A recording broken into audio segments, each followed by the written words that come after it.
What's going on, everyone, and welcome back to another video from the Demon Overlord. Now, today we're going to be talking about Warhammer 40k. Specifically Warhammer 40k because we're going to be talking about some figures once again. And right now, this guy's going to be the start. The Primaris Hellblaster from the Blood Angels. Now, this guy does have an unpainted variant. I'm just going to say that now. He is part of the McFarlane Games Workshop Citadel crossover that's happening right now for figures. I know the first ones were the Necrons, and then they came out with the Primaris Ultramarine. Now we've got the Primaris Hellblaster from the Blood Angels. There's also the Sisters of Battle, or the Nuns of Guns, or the Sororitas, whatever you want to use for the proper denouncing. Now with this figure, he's very standard. As you can see, he's a big, chunky figure. This is a big 6-inch figure. Pretty freaking cool. Comes with his lovely booster pack, and comes with a lovely Hellblaster. Hellblaster is very well detailed. It is a heavy accessory, just like the backpack. So, you know, this chunky boy's got chunky accessories. They just really love adding the chunk factor to this guy. I mean, goodness gracious. And we'll get a close-up of him later to show off his details and all that gooch death. But for the moment, as you can see, he's pretty cool. Now, they do come with a base. This is actually optional with all of them. They have, like, you can put on either foot, too. For the Space Marine, though, I really don't think you need it. He does succeed on these stands by himself. He has huge feet. I mean, look at that. Big feet. He can easily support his own weight. And so with him, you got some articulation. The shoulder plates, they move up a little bit. His arms can only really come out to that far. That's as far as his arms come out, not far. Rotating, he can go full 360 with the rotation. I believe it's a swivel joint in there. It's not a really good one, though. Head, on the other hand, full 360-degree spin. Cannot look up. His looking up, that's as much as he can look up. So, I mean, it's not too bad. The joint in the neck here, it's also got a second joint that allows his head to raise. And then lowering, very similar. He can't look down that high. So, I mean, I guess looking up, he can look about that high with a straight stance. Not that great. I mean, it's okay. I mean, they are Space Marines. Or these are Primaris. These are the big dogs that, you know, they're super strong. They charge headfirst in battle. For them, looking up probably isn't that necessary. Does have some lovely details inside there. You can see the big old Blood Angels drop. Side here, we can see his Blood Angels there. On his chest, the same. Lightning bolt symbol on the knee. And he's got like the big old Blood Angels charm here. We'll see those in the closer up once we get to the close-up part there. Facial features are really nice. The helmet's got the cool one single eye with this large lens and the big rim. Now, jetpack without it. He doesn't need it technically, but, you know, obviously to have him truly look like a Space Marine, you gotta have him wear the jetpack. Now, the chest attached to the lower waist is done on a swivel joint, as you can see. That's why I can rotate him. You can rotate him. I don't recommend doing it because I think it wears on the joint after a while. He does like to have a little bit more weight towards the back. It's hard to make him want to sit forward. He likes to kind of arc back a bit. I don't know why it does that. Could just be like the figure after a while posing does that. So this thing, I don't recommend using it as a toy. I recommend just using it for a cool, awesome piece. Now let's see how easy it is to get this into this big chunk boy's hand. Why did I slap them up? Why did I slap it? I don't know what the heck's wrong with me. Like I'm testing its breakability. So I really recommend kind of going in an angle, jointing the finger so you can kind of press them apart a little bit. God dang. This is, man, they made this kind of tough. I don't know why that some figure companies want to make it so you basically got to bend the thumb. Like, goodness gracious, I'd rather not have to bend my character's whole entire hand back. Try to get the finger into the actual trigger guard. And voila. Okay, so first thing, let's see if he can hold the weapon without his arm falling. Yep, I figured. This thing is a heavy blaster. He ain't going to really hold this without having to bend the arm. Even then, still wants to drop. So you're going to have to use what comes with his open hand. His hello hand. Like if he wants to wave hello. I don't know why I did that. I'm weird. Leave me alone. The Demon Overlord has his moments where it's just you don't know what I'm doing. Even I don't. Okay, let me just fix his fingers. The blaster could fit a little bit more comfortably into his hand. It's not the most comfortable, but I guess it's good enough. So let's get his arm up. Okay, this thing's a lot of effort to try and bend his arm to hold this. So let's see if we can get this right. Put the arm stretched. Okay, so you're not going to have it held to the chest tight. It's going to be a little bit at an angle, which is fine. His design allows it. So we're going to bend his knees a little bit, get him a little more into a cooler position, make him look like he's about to go into battle and start blasting his foes. the arm, be careful of his shoulder plates. The pauldrons he has definitely limit his posability. But here we go with a simple setup. As you can see, he's ready to go into battle, blasting some Tyranids, blasting some demons, blasting even some Chaos Space Marines, whatever it takes. He looks not bad. Could look a little better. I mean, the blaster has mostly those simple basic blaster design paint jobs, so it's not like it's going to be super impressive. Like the scope factor on it, really not even visible. I like the little blue part here. I wish there was a little bit more color to this blaster. It's just so black and gray and so simple. It's just a little bit too underwhelming. I mean, when we had the Ultramarine, he legitimately has like the checker patterns and stuff, and that's really what he has going for him for his unique looks. Is just the checker patterns and all that.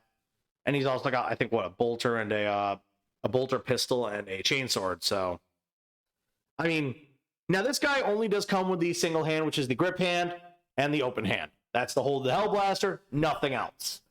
I cannot see that holding any other kind of blaster unless they make a blaster with a big, chunky handle like that. But now let's switch over to the close-up, and we're going to take a look as he rotates on the turntable, shall we? So here he is with an up-close spin. Sorry, for some reason, when I turn the turntable. Yeah, so as you can see, he's pretty cool. He's got some lovely details going on here. He has some nice ability. Sorry, my turntable, for some reason, the camera's not wanting to pick it up that well. Really strange. But as you can see, we got some lovely details going on. He's got some nice sculptural choices. The armor itself kind of gets in the way. Let's take a little back up out of there since we've got a nice 360 of them. I think this figure is pretty cool, but, you know, honestly, I wish there could have been a little more. His bendability, he has lovely joints in the legs and stuff, but because of his own armor, he's not going to make any good pose. You're not going to get him like a one-knee pose with the 1 foot up and be like, you know, he's on a crouch blasting the enemy, or like on the taking a knee to blast the enemy or something like that. He ain't going to do it. You're really going to get this single blaster style pose. You can't do anything different because if you try to move this blaster, it pops right off his hand. The legs are not going to go much more because these pauldrons on the side, and then his leg guards and these waist guards, all these things get in the way of his posability. Now, this figure, once again, is a McFarlane Games Workshop combination. Like, you know, they came together and collaborated. So you can definitely see the McFarlane detail. McFarlane, as usual, always makes lovely detailed figures. And this guy's paint job is very nice, very good. I mean, even on his knee, you actually have like some scrapes in there. It's really hard I won't be able to show you on camera just because they're so not hard. You need like the eye to see them. Like there's some scrapes on his knees. You know, there's some dings in the armor. Some of them are they're just way too, the shadows won't come through on the camera. Well, I already know it, so I'm not going to waste my time. But as you can see, though, he has a lot of good details going for him. He's got some good design choices, some lovely spots. Could I have wanted more? Well, unfortunately, I'm a bit greedy. I think I would have wanted some more with him. Just because, like, I was kind of really hoping that I'd get this guy. I wasn't interested in the Ultramarine one, but, you know, this guy being a Blood Angel, one of my favorite chapters of the Space Marines. And, you know, I think it would have been cool if he had, more than one set of hands so he can hold more weapons. Another weapon choice would have been nice, even if it was a melee, since the Blood Angels not having a melee option is just weird. I mean, yes, I know Hell Blasters are shooting giant blasters, but, like, you know, it would have been sweet if he even came with just a single hand change so you could hold, like, a chain sword or something in his hand. Or, like, you know, as I call them, Forever Edge blades. What the heck, guys? Come on, Games Workshop, you know. If you're going to make a figure that's this nice, go all the way with it. Don't stop part way and just be like, oh, well, here's a little bit. Now, we're going to move on to the next figure. So we're going to slide him all up here. And now we bring out the lovely Adeptus Sororitas herself. That's right. We're having both in this video because I wanted one of these. Because I actually like the Nuns and Guns. They're pretty cool. That's right. Regular human women that can kick some serious Xeno rear. Awesome. I approve. She does come with a chainsword. As you can see, it is a little bit warped in the packaging. It wasn't kept at a nice straight angle. Probably going to have to heat treat this like I would with any miniature piece. Just, I'm going to get boiling hot water, dunk it in, let it sit straight for a while, pull it out, put it in the cold water. I feel like I'm just heat treating, quenching metal at this point. Like, goodness gracious, I just thought that with minis. Like, it's like you're quenching them and all that. Bolter, on the other hand, is pretty good. It's not warped in any way. We'll get more. I'll do a close-up three-dimensional rotation for her as well. Now, the cool thing is with her bolter, just like her, it has this little fleur-de-lis on it, which is nice.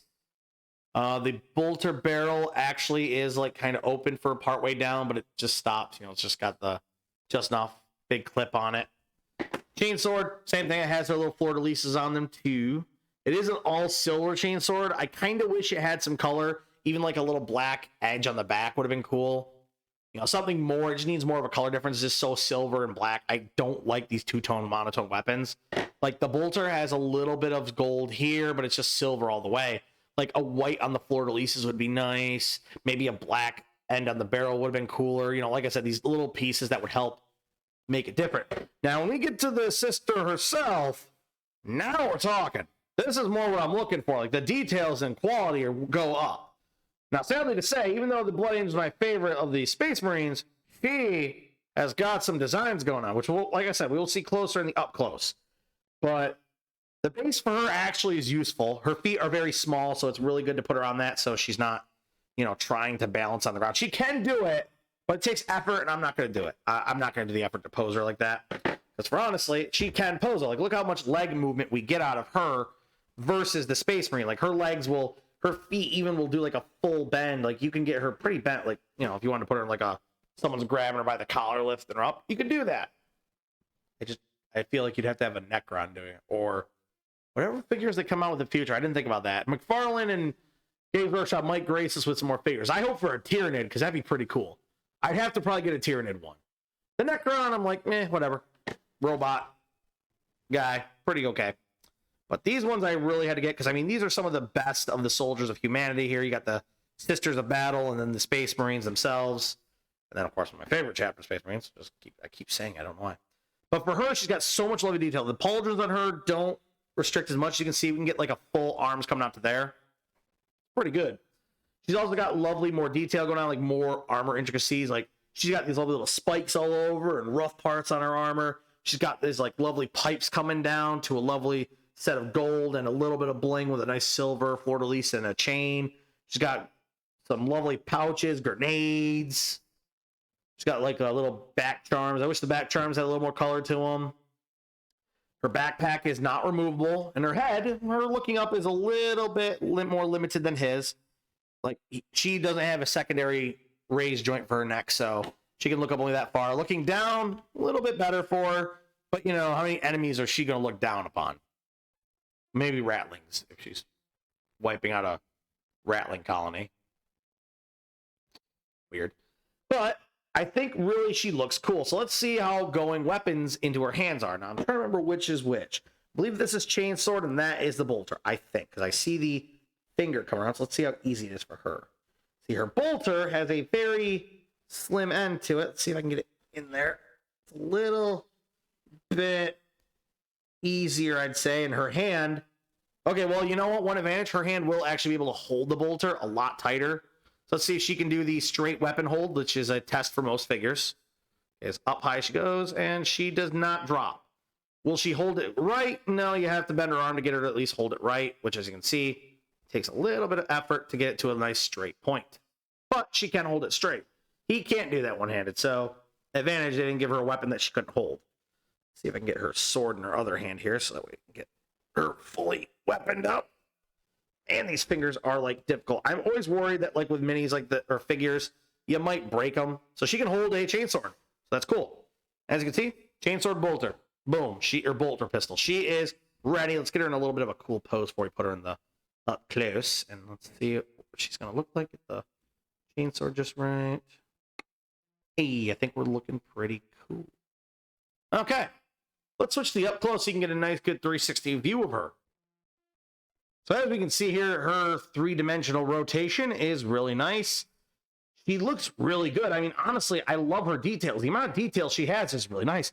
You see the fleur-de-lis on the chainsword, the fleur-de-lis on her bolter, her lovely chain bling going on there, and the details in her armor. She's got like studs all over the armor. She's got the cool knee pads. It's just a shame that she looks more intriguing to me than any of the Space Marine figures I've seen. They do also have an unpainted version of her as well, like with the Hellblaster Primaris. It's more basic and standard, so you can paint to whatever color you want to make it whatever faction of the Battle Nuns. There is a red variant of her that also came out as well. And I did think about getting that one to go with the Primaris. They're both red and red, but then I really wanted the OG style, like, you know, that standard style Battle Nun. And man, she looks cool. I mean, I love her detail. She looks awesome. Now, what would I really want that she didn't get? Well, she can hold both of her weapons. I would have loved it if they could have changed hands, given her a second set of hands for the weapons to change. So if you wanted her to be right-handed with the chainsword and left-handed with the bolt pistol, she could. I mean, I don't know if she can hold a regular bolter, just because I don't know. You'd have to get a regular bolter and have her hold it. Or the bolt rifle, but I mean, honestly, she looks good. She looks great. The detail in the fabric is good. The chains are good. I wish there was a little less black in the chains and stuff so you could see more of the details on it. She just looks really nice. Man, I think she's the probably winner of these two because she just looks so cool. I mean, obviously, I need to get a Space Marine, so I went with the one I like, but she looks cool. I think she'll look cool on a shelf standing next to him in a cool pose. Like I said, at some point, maybe I'll snag a Tyrannid figure if they ever make it. I don't know if they will. That's whether Games Workshop wants it. They seem to be wanting to get away from physical media and more into or physical stuff and getting more of the media, but I'll leave that for a different video. But she looks cool. Now let's get back to a view of both together. So as you can see, though, compared to the Hellblaster here, she's only a small bit shorter. Now I think the figures would probably also benefited from like true size differentiation between them based on, but she'd be like probably down to here on him, which I guess I understand why. Now let's compare them to the next one. Figma here, just for size reference. They are going to be in the same scale as the Figmas and other figures along the line. I mean, we'll also compare it to, say, the lower end line of anime figures from the Anime Heroes. If you haven't checked out that video, do so, where I checked out this guy, Zoro, and Sanji and Luffy for the crew of the One Piece crew. I'm wondering if Anime Heroes will ever do one of like the rest of the crew, but that's a later thing and not here nor there. But as you can see, they look pretty good. They're good in size, and they definitely are going to look cool on a shelf, whether you put them up against something or if you just have them stand there looking cool. They will get it done, and they'll be a great representation of fans of the Warhammer 40K. Well, guys, if you've come this far in the video, you definitely like what I do, and I definitely appreciate you doing so. And now, if you have not subscribed to the channel, make sure you do so, and make sure you, in this case, follow the Emperor. Smash that like button. And I was going to say smash the one for the Sisters of Battle because they do that stuff.